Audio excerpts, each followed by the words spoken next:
LP গ্যাসের cylinder কিনতে গ্রাহককে গুনতে হচ্ছে সাধ্যের অতিরিক্ত টাকা, প্রয়োজন বাজার মনিটরিং। সরকার নীতিগতভাবে এগোচ্ছে জানালো মন্ত্রণালয়। বাংলাদেশ ব্যাংকের আইটি বিভাগের প্রকল্প পরামর্শক ছিলেন ফিলিপিন্সের নাগরিক। জানা গেল রিজার্ভ চুরির ঘটনা ফাঁসের 1.5 মাস পর তথ্য গোপনের বিষয়টি খতিয়ে দেখবে সিআইডি। গ্যাস বিদ্যুৎ সহ নানা সমস্যায় জর্জরিত শ্যামপুর কদমতলীর বিভিন্ন শিল্প কারখানা সিটি কর্পোরেশনে যুক্ত হলে শিল্প বিকাশের সুযোগ বাড়বে, মত নগর পরিকল্পনাবিদদের। এবং ফেনীর সোনাগাজী ও চট্টগ্রামের মিরসরাইয়ের চরাঞ্চলে গড়ে উঠেছে দেশের সবচেয়ে বড় অর্থনৈতিক অঞ্চল। পূর্ণাঙ্গ রূপ নিলে কর্মক্ষেত্র হবে 10 লাখেরও বেশি মানুষের।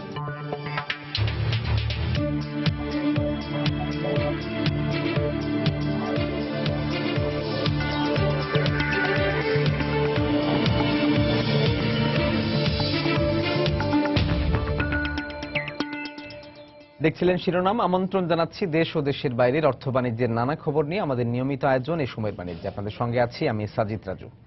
দর্শক, অর্থ বাণিজ্যের অন্যান্য খবরের সঙ্গে আজ আমরা কথা বলবো শ্যামপুর কদমতলীর শিল্প এলাকা নিয়ে। আর এ নিয়ে কথা বলতে আমাদের স্টুডিওতে আজ উপস্থিত হয়েছেন বাংলাদেশ রিরোলিং মিলস অ্যাসোসিয়েশনের প্রথম সহসভাপতি আবু বকর সিদ্দিক। জনাব আবু বকর সিদ্দিক, আপনাকে আমাদের স্টুডিওতে স্বাগত জানাচ্ছি। আপনাকে স্বাগত। আপনার সঙ্গে আমরা কথা বলবো, তার আগে আমাদের হাতে কিছু রিপোর্ট এবং অন্যান্য কিছু খবর আছে, সেগুলো দর্শকদের জানিয়ে তারপর আপনার কাছে আমরা ফিরছি। আপনি আমাদের সঙ্গে থাকুন। 71 মানবতা বিরোধী অপরাধের দায়ে সর্বোচ্চ আদালতে মৃত্যুদণ্ডপ্রাপ্ত জামাত নেতা মতিউর রহমান নিজামীর রায় পুনর্বিবেচনার আপিলের শুনানি চলছে। সকাল 9টার পর প্রধান বিচারপতি এস.কে. সিনহার নেতৃত্বে আপিল বিভাগের 4 সদস্যের বেঞ্চে এই শুনানি শুরু হয়। অ্যাডভোকেট মাহবুব হোসেন নিজামীর পক্ষে শুনানিতে অংশ নেন। এখন চলছে রাষ্ট্রপক্ষের শুনানি। মৃত্যুদণ্ড বহাল রেখে আপিল বিভাগের দেয়া রায় পুনর্বিবেচনার জন্য গত 29 মার্চ আবেদন করেন এই আলবদর নেতা। এরপর আসামি পক্ষের সময় আবেদনের প্রেক্ষিতে গত 10 এপ্রিল আপিল বিভাগ রিভিউ শুনানির জন্য আজকের দিন নির্ধারণ করে দেন। মুক্তিযুদ্ধের সময় বুদ্ধিজীবী হত্যা, ধর্ষণ ও পাবনায় গণহত্যার দায়ে 2014 সালের 29 অক্টোবর জামাতের এই নেতাকে মৃত্যুদণ্ড দেন ট্রাইব্যুনাল।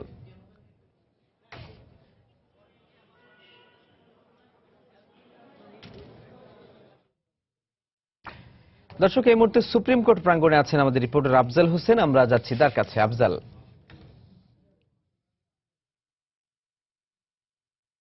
কিছুক্ষণ আগে অর্থাৎ 10 মিনিট আগে মূলত নিজামীর পক্ষে যে আইনজীবী অ্যাডভোকেট খন্দকার মাহবুব হোসেন, তিনি নিজামীর পক্ষে যে রিভিউ আবেদনের সপক্ষে তিনি শুনানি শেষ করেছেন। অর্থাৎ তারা যে বলছেন যে 46টি যুক্তি দেখিয়ে নিজামীকে খালাস চেয়ে তারা সুপ্রিম কোর্টের আপিল বিভাগের যে রায়, সেই রায়টি পুনর্বিবেচনার আবেদন করেছিলেন। তো সেই আবেদনের শুনানি মূলত আজকে সকাল 9:30 থেকে শুরু হয়েছিল এবং 9:30 থেকে প্রায় এখন থেকে 10 মিনিট আগে সেই শুনানিটি একাই করেছেন নিজামীর আইনজীবী অ্যাডভোকেট খন্দকার মাহবুব হোসেন। নিজামীকে মূলত 3টি অপরাধে ফাঁসির দণ্ড দিয়েছিল সুপ্রিম কোর্টের আপিল বিভাগ, যেখানে বলা হয়েছিল যে 1971 সালের পাবনার বাউশগাড়ি সহ কয়েকটি গ্রামে 400 জনকে হত্যা এবং 30 থেকে 35 জনকে ধর্ষণের যে অভিযোগ, সেই অভিযোগে নিজামীকে ফাঁসির দণ্ড দেওয়া হয়েছিল এবং বুদ্ধিজীবী হত্যায় পরিকল্পনা এবং উস্কানির যে আরেকটি অভিযোগ, সেই অভিযোগেও নিজামীকে মৃত্যুদণ্ড দেওয়া হয়েছিল এবং আর 2টি অভিযোগে নিজামীকে যাবজ্জীবন কারাদণ্ড দিয়েছিল সুপ্রিম কোর্টের আপিল বিভাগ।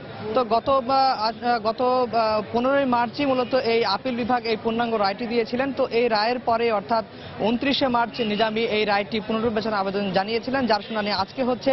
এর আগে 10 এপ্রিল মূলত শুনানির কথা ছিল, কিন্তু আসামি পক্ষ থেকে সময় আবেদন করায় মূলত এই আবেদনটি আজকে শুনানির দিন ধার্য করা হয়েছিল। তো সকাল 9:30 থেকে এই শুনানি শুরু হয়েছে এবং সেই শুনানি এখনো চলছে। এখন মূলত রাষ্ট্রপক্ষ থেকে অ্যাটর্নি জেনারেল মাহবুবে আলম, তিনি এই মৃত্যুদণ্ডের সাজা বহালের পক্ষেই মূলত মতামত দিবেন এবং 5 মিনিট আগে আমরা যতটুকু জানতে পেরেছি রাষ্ট্রপক্ষ থেকে অ্যাটর্নি জেনারেল মাহবুব আলম তিনি শুনানি শুরু করেছেন। এখন 11টা বাজে, অর্থাৎ সুপ্রিম কোর্টের আপিল বিভাগ 11টা থেকে 11:30 বিরতি নেয়, অর্থাৎ বিরতির পরে হয়তো আবার শুনানি করবেন রাষ্ট্রপক্ষ থেকে অ্যাটর্নি জেনারেল। তো আজকে মূলত আমরা যতটুকু ধারণা করছি যে নিজামীর যে রিভিউ আবেদনের শুনানি আজকে শেষ হতে পারে, অর্থাৎ এই শেষ হওয়ার পরে মূলত আপিল বিভাগের যে বিচারপতিরা রয়েছেন তারা সিদ্ধান্ত নেবেন যে আজকে এই রিভিউ আবেদনের রায় দিবেন কিনা। যদি আজকে না দেন তাহলে অন্য কোনো হয়তো দিন ধার্য করবেন, সেই দিন মূলত নিজামীর রিভিউ আবেদনের বিষয়ে সর্বশেষ সিদ্ধান্ত জানানো হবে। তো আমরা জানি যে এই রিভিউ আবেদনের উপর নির্ভর করছে যে নিজামীর মৃত্যুদণ্ড কার্যকরের বিষয়টি। যদি নিজামীর রিভিউ আবেদনটি খারিজ হয়ে যায়, অর্থাৎ তাহলে আরেকটি প্রভিশন থাকে আইন অনুযায়ী যে নিজামী রাষ্ট্রপতির কাছে প্রাণ ভিক্ষার একটা আবেদন করতে পারবেন এবং এই প্রাণ ভিক্ষার আবেদন করার জন্য সরকার তাকে নির্দিষ্ট কিছু সময় দিবেন এবং এরপরে সরকার চাইলে যে কোনো দিন রায় কার্যকর করতে পারবে। তো এখন মূলত আমরা অপেক্ষা করছি নিজামের রিভিউ শুনানি পর্যন্ত, অর্থাৎ আসামিপক্ষ শেষ করেছে, রাষ্ট্রপক্ষ শেষ করলেই মূলত আমরা জানাতে পারবো যে নিজামের রিভিউ আবেদনটি কবে আদেশ দেওয়া হবে। তো বলা চলে এই ছিল মূলত নিজামের রিভিউ আবেদনের বিষয়ে শুনানির বিষয়ে সর্বশেষ খবর। রাজু। সুপ্রিম কোর্ট থেকে জানাচ্ছিলেন সহকর্মী আফজাল হোসেন। এদিকে ৭১ মানবতা বিরোধী অপরাধের অভিযোগে কিশোরগঞ্জের শামসুদ্দিন আহমেদ সহ ৫ জনের রায় পড়া শুরু হয়েছে। এই মুহূর্তে আন্তর্জাতিক অপরাধ ট্রাইব্যুনাল প্রাঙ্গণে আছেন আমাদের আরেক রিপোর্টার খান মোহাম্মদ রুমেল। আমরা যাচ্ছি তার কাছে। রুমেল,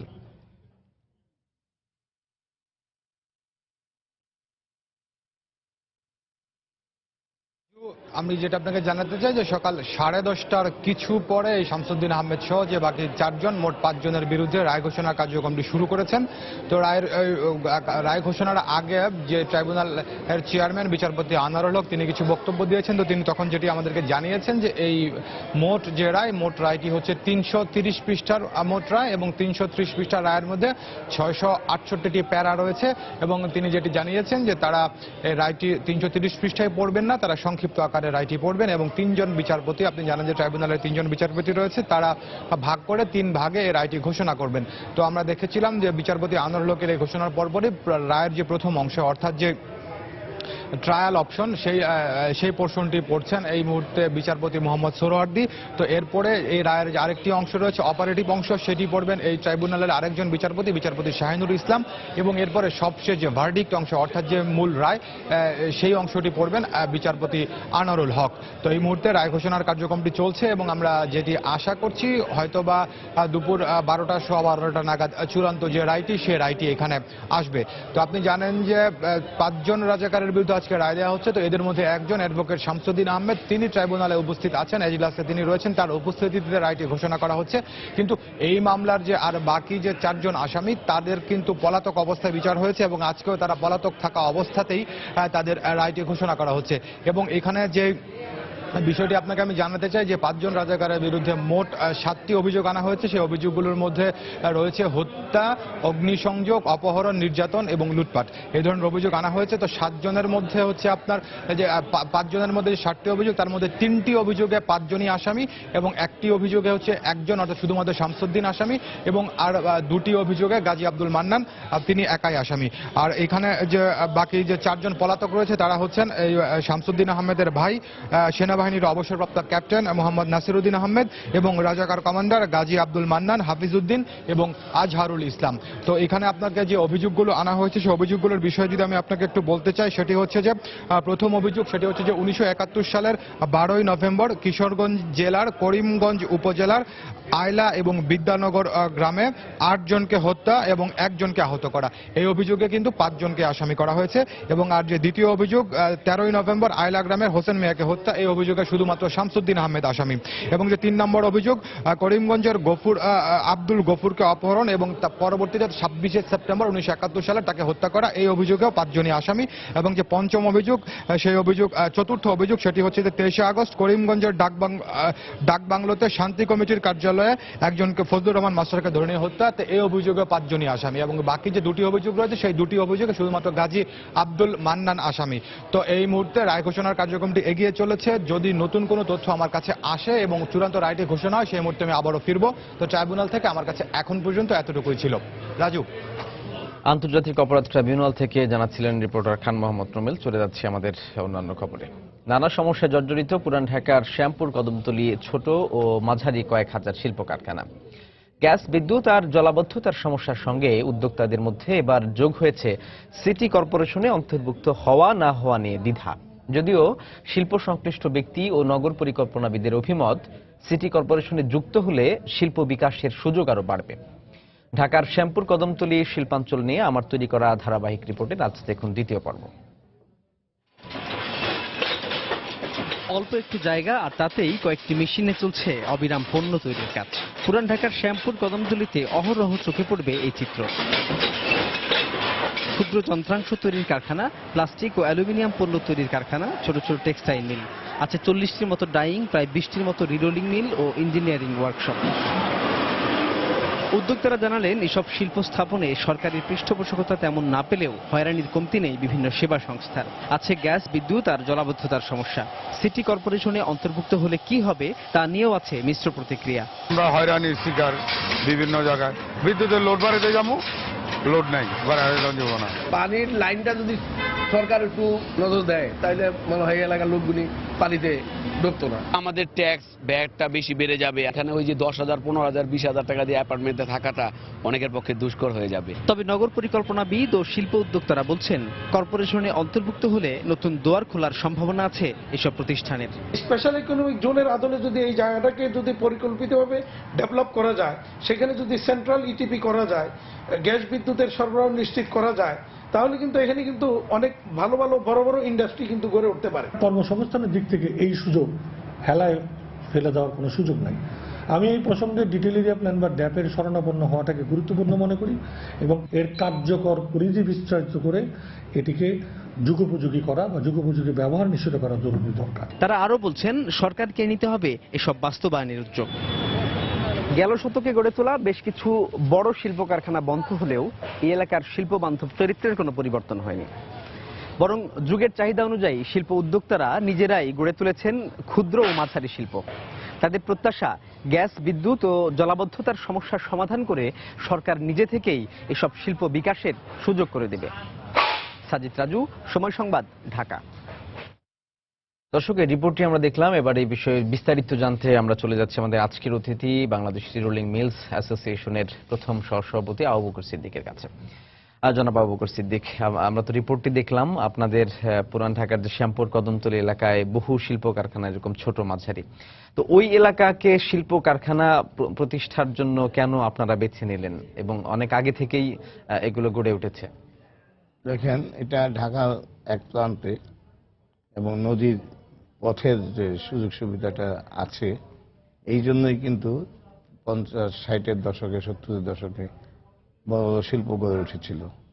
যেমন Dhaka jute mill, Dhaka cotton mill, তারপরে আপনার বলেন এই পাদুমা পঞ্চ যেটা ছিল, ইগল বক্স ইত্যাদি ইত্যাদি শিল্পগুলো গড়ে উঠেছিল। পরবর্তী সময়ে একই কারণে আরেকটা বিশেষ কারণ হলো যে এখন যে শিল্পগুলো গড়ে উঠেছে, কাঁচামাল, বেশিরভাগ কাঁচামালগুলা, বেশিরভাগ কি মানে 95% কাঁচামাল আসে বিদেশ থেকে, যেটা আমদানি করে চট্টগ্রাম থেকে আনতে হয়। আর চট্টগ্রাম থেকে যে পরিবহন সুবিধাটা ঢাকার সাইটেই সুযোগ সুবিধা বেশি, যার জন্য শিল্প যারা মালিক, যারা শিল্প উদ্যোক্তা, তারা এই জায়গাটাকেই আগে থেকে বেছে নিয়েছেন এবং এখনো বর্তমানে তারা শিল্প গড়ে তুলেছেন এবং নতুন নতুন শিল্প গড়ে উঠছে। তো এই এলাকায় যে এতগুলো কারখানা, এখন এটা তো পরিকল্পনা অনুযায়ী কিন্তু গড়ে ওঠে নাই, আপনারা নিজেরা নিজেদের মতো গড়ে তুলেছেন। সেই ক্ষেত্রে সরকারি কোনো পদক্ষেপ আপনারা চান কিনা, বা এই এলাকাকে সুন্দর করে গোছানো যায় কিনা, কি মনে হয় আপনার? এখানে রাজু যে শিল্প এলাকাটা গড়ে তুলেছে, সেটা কিন্তু অনেক সুন্দর করে গড়ে তুলেছিল, কিন্তু দুর্ভাগ্যজনক হলেও সত্য যে সেখানে যে ডাইং ইন্ডাস্ট্রিগুলো আছে, তা যে আপনার বর্জ্য বা খারাপ দূষিত পানি, এগুলা নিষ্কাশনের কোনো সুব্যবস্থা নেই। এখানে যদি সেন্ট্রাল একটা ইটিবি প্রজেক্ট করা যায়, তাহলে এই পানিগুলো নিষ্কাশনের সুযোগ হয় এবং এই এলাকাটা নষ্ট হয় না, এবং এই পানিগুলো যে বুড়িগঙ্গা নদীতে ফেলা হচ্ছে, সেখানে নদীর দূষণের যে ব্যাপারটা, এটা বুড়িগঙ্গা নদী যে দূষিত হয়ে গেছে, এখানে যে পানি নেই এবং কোনো জীব বলতে, মাছ বলতে কোনো কিছু এখানে বাঁচতে পারে না, এবং নদীর যে দুর্গন্ধ, সেটা মানুষের স্বাস্থ্যের জন্য অত্যন্ত ক্ষতিকারক। তো সুতরাং সেন্ট্রাল ইটিবি করা খুবই জরুরি ওখানে, 1 নম্বর। 2 নম্বর হলো রাস্তাগুলো খুব বেহাল অবস্থা, যেটা সরকার গড়ে তুলেছে, যেগুলা খুব বেহাল অবস্থা। এটা আমি জানি না, রাজুক তো নগর পরিকল্পনা করে এবং রাজুকের মাধ্যমে নগর পরিকল্পিত হয়, যদিও শিল্প মন্ত্রণালয় আলাদা একটা মন্ত্রণালয় আছে, কিন্তু তারা তো এই দায়িত্বে নাই, এখানে রাজুক দায়িত্বে আছে। তো রাজুক তো সেই রাস্তাঘাটগুলো সেভাবে সুন্দরভাবে করছে না। সেখানে ট্রাক যাতায়াত করে, মালামাল আসে এবং মাল এখান থেকে বিভিন্ন জায়গায় চলে যায়, দেশের বিভিন্ন অঞ্চলে চলে যায়, কিন্তু সেখানে রাস্তাঘাটের অত্যন্ত বেহাল অবস্থা। এটা যদি রাজুক পরিকল্পিতভাবে সুন্দরভাবে এটা গড়ে তুলতো, তাহলে কিন্তু আজকে সিটি কর্পোরেশনে যাওয়ার কথাটা আসতো না। আর আমি নিজে সন্দিহান যে সিটি কর্পোরেশনে গেলেই যে এখানে সুন্দর একটা পরিবেশ গড়ে উঠবে, এটা আমি বুঝে উঠতে পারতেছি না। কারণ সিটি কর্পোরেশনের রাস্তাগুলোরও তো আপনার জানেন যে অবস্থা খুবই খারাপ, খুবই নাজুক। জলাবদ্ধতা সহ গ্যাস বিদ্যুতের সমস্যার কথাও উদ্যোক্তারা বলছেন। হ্যাঁ, আপনি বলেছেন, এটা সত্য কথা যে বিদ্যুৎ এখন লোডশেডিং অত্যন্ত বেশি। কোনো দিন 3 ঘন্টা 4 ঘন্টা বিদ্যুৎ থাকে না। আর গ্যাসের চাপ অনেক কম, যার জন্য উৎপাদনে যারা শিল্প মালিক তাদের উৎপাদনে ব্যাহত হচ্ছে, শ্রমিকদের বসে থাকতে হয়, উৎপাদন কমে যায়, যার জন্য লোকসান গুনতে হয়। এইভাবে যদি চলতেই থাকে গ্যাস বিদ্যুতের যে সমস্যাগুলা, তাহলে তো একসময় শিল্প চালানোই মুশকিল হয়ে যাবে। অনেক শিল্প বন্ধ হয়ে গেছে, অনেক বন্ধ হয়ে যাবে। শিল্প উদ্যোক্তারা আরেকটি রিপোর্টেও আমরা দেখলাম যে একটি অভিযোগ করেছেন যে বিদ্যুৎ, গ্যাস এগুলোর ক্ষেত্রে সরকারি বিভিন্ন যে সেবা সংস্থা তাদের মাধ্যমে নানা হয়রানির অভিযোগ রয়েছে তাদের। এটা মিথ্যা কথা নয়, এটা সত্য কথাই।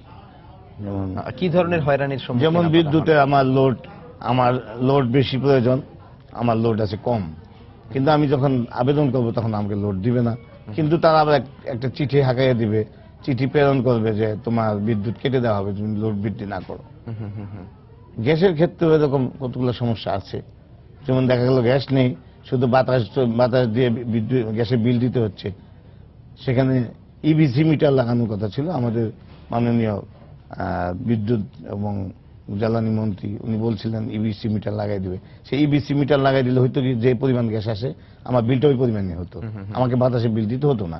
কিন্তু দুর্ভাগ্যজনক হলেও সত্য যে সেই ইবিসি মিটার তারা দিচ্ছে না, তারা টাকা চাচ্ছে, টাকা না হলে তারা মিটার লাগাবে না। এবার আমি নিজেই সাক্ষী। আরো অনেক সমস্যার কথা আমরা শুনলাম, আবার সম্ভাবনার কিছু কথাও আছে। আমাদের নগর পরিকল্পনাবিদ, আপনাদের শিল্প সংশ্লিষ্ট কিছু লোকজন তারা বলছেন যে সিটি কর্পোরেশন অন্তর্ভুক্ত হলেই সুবিধাটা আপনারা বেশি পাবেন। এই বিষয়ে জনাব আবু বকর সিদ্দিক, একসময় আমরা দেখেছি যে তেজগাঁও শিল্প এলাকা যখন গড়ে তোলা হয়েছিল তখন সেটি ছিল ঢাকার এক প্রান্তে, এবং এখন যেটি হয়েছে ঢাকার ঠিক মাঝখানে।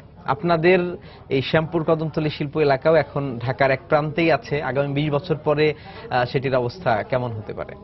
আগামী 20 বছর পরে এটা ঢাকা প্রান্তে থাকবে না, এই জন্য যে ঢাকার থেকে যেমন শিল্প স্প্রেড হচ্ছে, সম্প্রসারিত হচ্ছে নারায়ণগঞ্জের দিকে, ঠিক নারায়ণগঞ্জের থেকে ঢাকার দিকে সম্প্রসারিত হচ্ছে। দুইটা যখন এক হয়ে যাবে তখন আর এটা ঢাকার প্রান্তে থাকবে না, এটা ঢাকা নারায়ণগঞ্জের মাঝে একটা বড় শিল্প এলাকা এখনই হয়ে গেছে, ভবিষ্যতে এটা একীভূত হয়ে যাবে। এখন আমরা দেখছি যে ঢাকা তো সম্প্রসারিত হচ্ছেই, এখন তেজগাঁও শিল্প এলাকাকে অন্যত্র স্থানান্তরের কথা বলা হচ্ছে ঢাকার মধ্যে এরকম একটি শিল্প এলাকা থাকতে পারে না। তো 20 বছর বা 50 বছর পর যখন আপনাদের এই এলাকাকে অন্য কোথাও স্থানান্তরের ব্যাপারে কথা হবে, মানে সেটার চেয়ে আসলে কোনটা ভালো হয়? এখন কেউ কেউ বলছেন যে স্পেশাল ইকোনমিক জোনের আদলে যদি এটাকে গড়ে তোলা যায়, আপনাদের কাছে কি মনে হয় কোনটা ভালো হয়? আমি যেটা মনে করি, যেমন সাভারে চামড়া শিল্প সরকার গড়ে তুলেছে, এবং মুন্সিগঞ্জের গজারিয়াতে গার্মেন্ট শিল্প গড়ে তোলার কথা।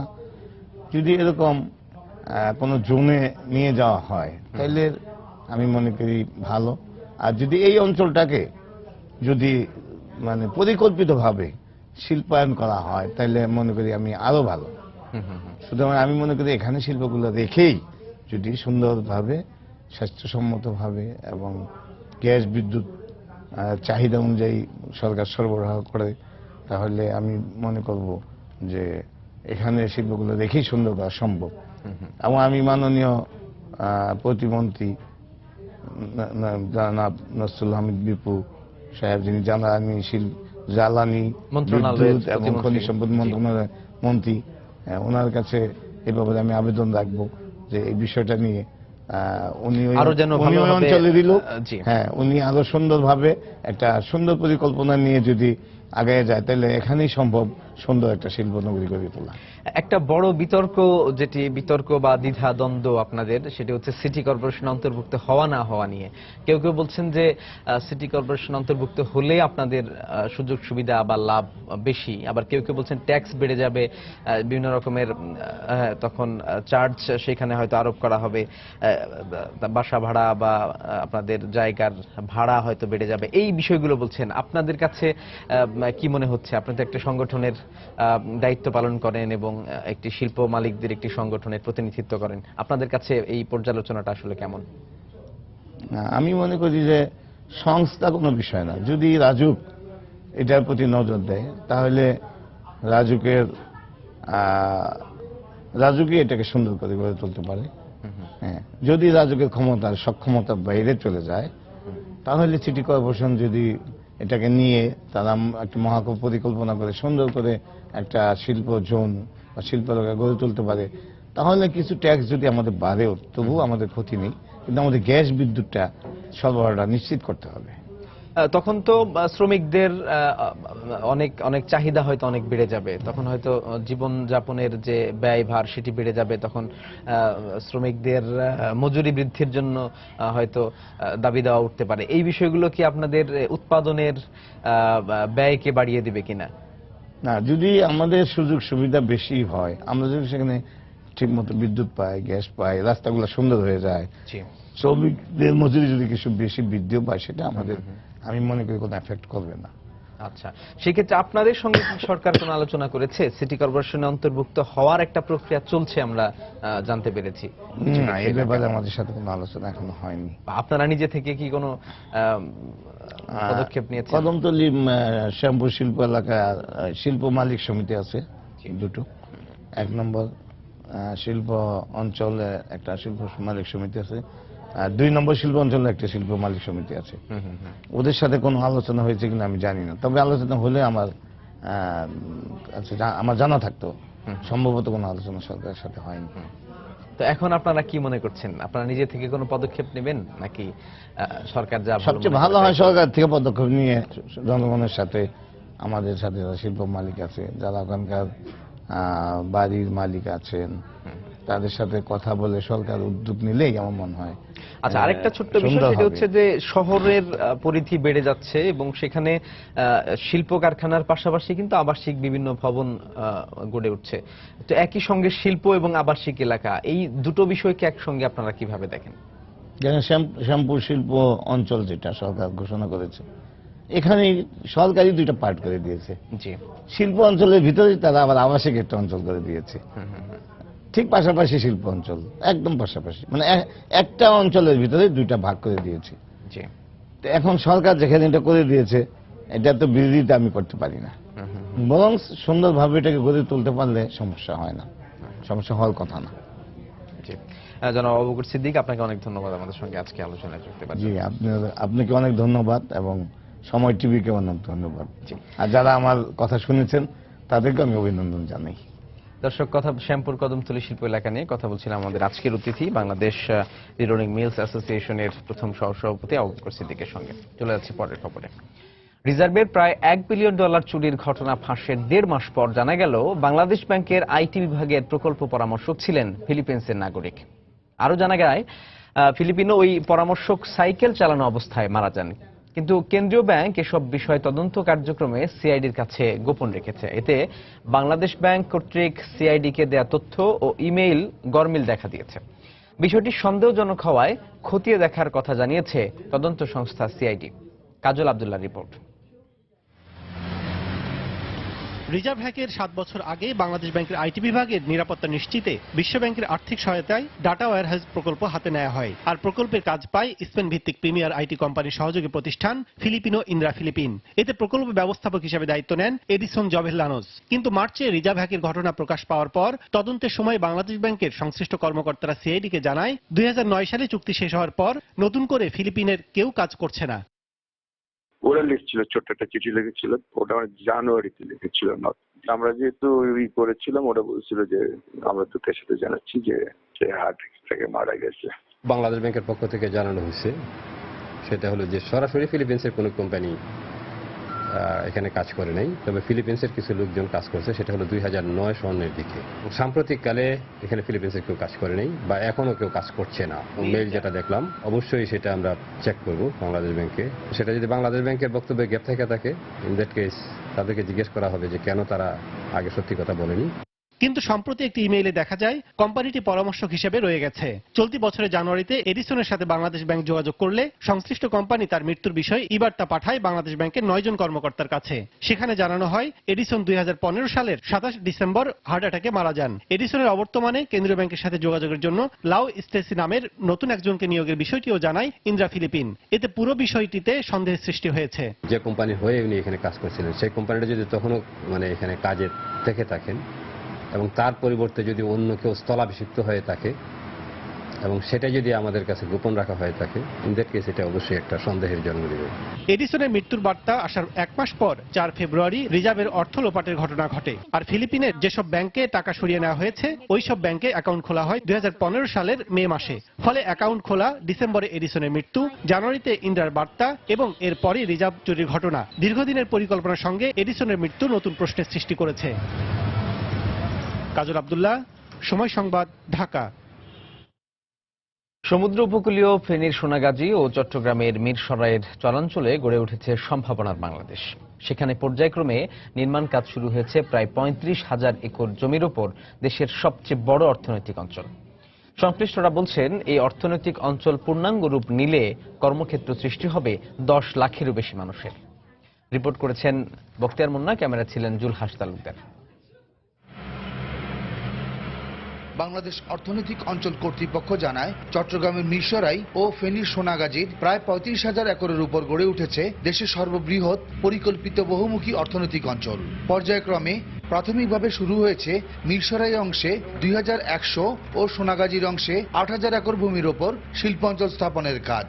প্রথম দফা 148 কোটি টাকা ব্যয়, ভূমি উন্নয়ন, সীমানা প্রাচীর, সংযোগ সড়ক, পানি ও বিদ্যুৎ লাইন স্থাপন সহ বেড়িবাঁধের কাজ শেষ হলেই চলতি বছরের ডিসেম্বরে আহ্বান করা হবে শিল্প প্লট বরাদ্দের আবেদন। 10 বছরের মধ্যে এই শিল্প অঞ্চল সম্পন্ন হলে কর্মসংস্থানের সুযোগ হবে 10 লাখেরও বেশি লোকের। মিরসরাই যায় হাট বাজার করতে হয়, অনেক দূরান্ত এলাকা। যদি আমাদের এখানে রাস্তাঘাট হয়, ইকোনমিক জোন হয়, তাহলে আমরা অনেক উপকৃত হব। এই অঞ্চলের যুবকেরা বেকারত্বটা গুছাই যাবে, আমরা আর্থিকভাবে সফলতা অর্জন করব। আমাদের এই এলাকার নারীরা কোনো কাজ করতেও পারে না, যদি এই শিল্প জোনটা হওয়ার পরে আমাদের এই এলাকার নারীরা কিছুটা কাজ করার সুযোগ পাবে। যারা চাকরি করবে এরা তো থাকতে হবে, খাইতে হবে। ইকোনমিক জোনের বাইরেও ব্যবসা প্রতিষ্ঠান গড়ে উঠবে স্ব উদ্যোগে। সম্প্রতি উন্নয়ন কাজের অগ্রগতি দেখতে এসে প্রধানমন্ত্রীর কার্যালয়ের মুখ্য সচিব জানালেন আশার আলোর কথা। বাংলাদেশে 100টি ইকোনমিক জোন, তার এটি একটি, এবং এটি হবে বৃহত্তম। এখানে একটা বিশাল শহর তৈরি হবে, শিল্প শহর। শিল্পের সঙ্গে সম্পৃক্ত যত কিছুর প্রয়োজন, এখানে যারা কাজ করবে তাদের জন্য আবাসস্থল, বিনোদনের জায়গা, রাস্তাঘাট, হাসপাতাল, স্কুল, কলেজ সবই তৈরি হবে। যদিও লক্ষ্যমাত্রা নির্ধারণ করা আছে 10 বছরে এটাকে আমরা পূর্ণ উৎপাদনে নিয়ে যাব, কিন্তু তার আগেই আমরা উৎপাদনে নিয়ে যেতে পারবো পূর্ণমাত্রা, এই বিশ্বাস করি। গত 28 ফেব্রুয়ারি ভিডিও কনফারেন্সের মাধ্যমে প্রধানমন্ত্রী শেখ হাসিনা এই অর্থনৈতিক অঞ্চলের উন্নয়ন কাজের উদ্বোধন করেন। বখতিয়ার মুন্না, সময় সংবাদ, ফেনী। জাতীয় সম্পদ গ্যাস পাইপলাইনের মাধ্যমে তা পাচ্ছেন 25 লাখ গ্রাহক, যা দেশের জনসংখ্যার মাত্র 7%। আর বাকিদের জন্য 2011-12 অর্থ বছরের বাজেটে দেওয়া হয়েছিল বোতলজাত লিকুইড পেট্রোলিয়াম বা এলপি গ্যাস ব্যবহারের সুযোগ। 4 বছর পরে এখন এলপিজির চাহিদা 4 লাখ টন, তবে সরবরাহ রয়েছে মাত্র 1,80,000 টন। এ কারণে এলপি গ্যাসের জন্য গ্রাহককে গুনতে হচ্ছে সাধ্যের অতিরিক্ত দাম। শাতিলা শারমিনের রিপোর্ট, ক্যামেরা ছিলেন ওমর ফারুক। সাংসারিক খরচের নিত্য তালিকার একটি বড় অংশই ব্যয় হয় জ্বালানি চাহিদা মেটাতে। আবার দিনকে দিন সেই ঘরে বাড়ছে সদস্য, ফলে আহারের প্রশ্নে শুধু বাড়ির গাছই নয়, শুকনো কাঠও গৃহস্থ কিনছেন বাজার থেকে। বিকল্প জ্বালানি হিসেবে সিলিন্ডারজাত গ্যাস ব্যবহার অপেক্ষাকৃত নির্ঝঞ্ঝাট হলেও এখানে বাদ সাধে এর ক্রয় মূল্য। গ্যাসের খরচা বেশি পড়ে, এই জন্য আমরা এইসব লাকড়ি পুরি 900 টাকায় কিনাই না, 950 বিক্রি করি। 6 সদস্যের একটি মধ্যবিত্ত সংসারে যেখানে প্রতি মাসে জ্বালানি কাঠের ব্যয় দাঁড়ায় 800 টাকা, এলপি গ্যাসে সেই অঙ্ক ছাড়িয়ে যায় 2000-এর ঘর। অন্যদিকে পাইপলাইনের গ্যাসে মাত্র 650 টাকায় চাহিদা পূরণ করেন দেশের সবচেয়ে অগ্রসর জনগোষ্ঠী। কিনে আনছি বস্তা দিয়ে এগুলা রান্না করতে হয়। সিলিন্ডার গ্যাসে আপনার একটা 1500 টাকা নেয়, কারণ সবসময় তো আর এটা আমাদের সম্ভব না। এই গ্যাসগুলি আমাদের ফ্যামিলি থেকে 15 দিন যায়। দেশের মোট জনসংখ্যার 93% মানুষ এখনো গৃহস্থালী রান্নাবান্নায় জ্বালানি হিসেবে নির্ভর করে কাঠের উপরে। উচ্চ মধ্যবিত্ত এবং মধ্যবিত্তের মধ্যে যারা সিলিন্ডারজাত গ্যাস ব্যবহার করেন তাদের কাছে এখনো নিয়মিতভাবে এই পণ্যটি ক্রয় ক্ষমতার মধ্যে থাকছে না। এর জন্য প্রয়োজন বাজার মনিটরিং এর। সম্পদের যে সমবিতরণ হওয়া উচিত নাগরিকদের মধ্যে, সেটা তো হচ্ছে না। সরকার সেখানে ব্যর্থ হচ্ছে। এটার থেকে যদি আমরা রেন্ট উঠিয়ে আমরা যদি সাবসিডি দেই এলপিজিতে, ক্রস সাবসিডির মাধ্যমে এটা করা সম্ভব। বিতরণ সংশ্লিষ্টরা স্বীকার করছেন 200 টাকা পর্যন্ত বেশি দামে বিক্রির বিষয়টি। আবার আমদানিকারকদের অজুহাত একেবারেই ভিন্ন। 12 কেজি সিলিন্ডারের দাম 1650 টাকা থেকে 1700 টাকা এরকম, শুধু সিলিন্ডার। তার সাথে রিফিল 950 টাকা, প্রায় 2800-2900 টাকার মতো পড়ে যায়। পাইপলাইন গ্যাসটা অনেক সস্তায় দেওয়া হচ্ছে, এই জন্য মনে হচ্ছে এটা 3 গুণ। আসলে পাইপলাইন গ্যাসটা যেটা আমাদের আন্তর্জাতিক কোনো স্ট্যান্ডার্ডের সাথে না, এটা অনেক ভর্তুকি দিয়ে অল্প কিছু জনগণকে এই সুবিধাটা সরকার দিচ্ছে। এদিকে সিলিন্ডারের বাজারে স্থিতি অবস্থা আনতে সরকারও নীতিগতভাবে এগোচ্ছে বলে জানিয়েছে মন্ত্রণালয়। কিভাবে আমরা মূল্য নির্ধারণ রাখবো, কিভাবে রেগুলেট করবে, কে রেগুলেট করবে, সিলিন্ডারগুলি রেগুলেট করবে কে, এবং এই সিলিন্ডারগুলো মার্কেটিং করব কিভাবে। আশা ছিল গত মাসে আসার, এখনো তো বসে আছে। শাতিলা শারমিন, সময় সংবাদ, ঢাকা। তাহলে সেটা আগে।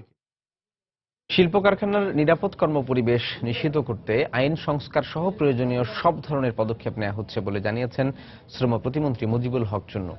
গতকাল প্রেস ক্লাবে পোশাক কারখানা ভবন সংস্কারে করণীয় শীর্ষক আলোচনা সভায় তিনি একথা বলেন। পোশাক শিল্পের সংস্কারের ক্ষেত্রে মালিক শ্রমিকদের স্বার্থ রক্ষা করে কাজ করা হচ্ছে বলেও জানান তিনি।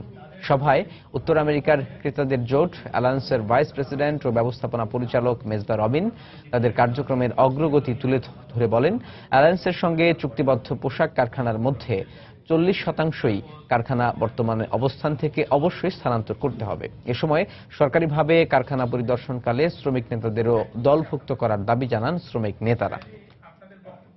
কর্মক্ষেত্র এবং competitive plan of action objective প্যারা 2টা কাইন্ডলি পড়েছেন প্রফেসর সিভিল ইঞ্জিনিয়ারিং ডিপার্টমেন্ট বইয়ে। নিচের তলায় কাবাব ফ্যাক্টরি অথবা নান্নার বিরিয়ানি, দাউ দাউ করে আগুন জ্বলছে। দোতলায় ব্যাংক, ইন্টেরিয়র ডেকোরেশন ঝলমল করছে।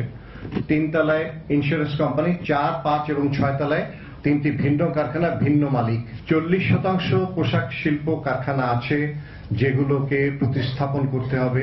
এটা সংস্কার বর্তমান অবস্থানে সম্ভব নয়। আমরা নিরাপদ কর্মস্থল করার জন্য যা যা প্রয়োজন আমরা করতেছি। আমার তো দায়িত্ব হলো মালিক শ্রমিক দুই পক্ষকে বাঁচা রাখতে হবে। বিল্ডিং রিস্ক আছে যে 25%, 50%, অন্তত বললে 50% রিস্কি স্টপ, এটা সম্ভব না, কারণ তাহলে মানুষগুলো মারা যাবে না খেয়ে। আমি মনে করি সবচেয়ে বড় অ্যাওয়ারনেসটা প্রয়োজন। দেশের তৈরি পোশাকের দাম চীনে 1% বাড়লে যুক্তরাষ্ট্রে পোশাক রপ্তানি প্রায় 1.5% বেড়ে যাবে বলে উঠে এসেছে বিশ্ব ব্যাংকের এক গবেষণায়। গতকাল আগারগাঁওয়ে বাংলাদেশ উন্নয়ন গবেষণা প্রতিষ্ঠান BIDS ও বিশ্ব ব্যাংক আয়োজিত এক অনুষ্ঠানে এই তথ্য জানানো হয়। গবেষণা প্রবন্ধে বলা হয়, চীনের পরে বিশ্ববাজারে আরও শক্তিশালী অবস্থান তৈরি করতে বাংলাদেশের প্রয়োজন শ্রমিকদের দক্ষতা এবং পণ্যের গুণগত মান বাড়ানোর দিকে মনোযোগী হওয়া। এ সময় আলোচকরা বলেন, গবেষণায় ব্যবহৃত তথ্য 2012 সালের হওয়ায় তা প্রকৃত চিত্র উপস্থাপন করে না। রানা প্লাজা দুর্ঘটনা থেকে শিক্ষা নিয়ে দেশের পোশাক খাত ঘুরে দাঁড়িয়েছে। প্রচলিত বাজারের পাশাপাশি অস্ট্রেলিয়া, জাপান ও চীনেও বাংলাদেশের বাজার সৃষ্টি হয়েছে। প্রয়োজনীয় নীতি সহায়তা পেলে আগামী দিনে চীনের পর বাংলাদেশি পোশাক শিল্পের বিশ্ববাজারে শক্তিশালী অবস্থানে থাকবে বলেও মন্তব্য করেন আলোচকরা। এ সময় BGME এর সভাপতি বিশ্ববাজারের পরিস্থিতি বিবেচনায় পোশাক খাতের করণীয় ঠিক করতে দেশীয় গবেষণা প্রতিষ্ঠানগুলোকে এগিয়ে আসার আহ্বান জানান। বিশ্ববাজারে চীনের অংশীদারিত্ব কমলে দক্ষিণ এশিয়ার চেয়ে দক্ষিণ পূর্ব এশিয়ার দেশগুলোর অংশীদারিত্ব বাড়ার সম্ভাবনাই বেশি, কারণ এখনো বাংলাদেশে অবকাঠামো, শ্রমিকের ন্যূনতম মজুরি সহ নানা সমস্যা রয়েছে।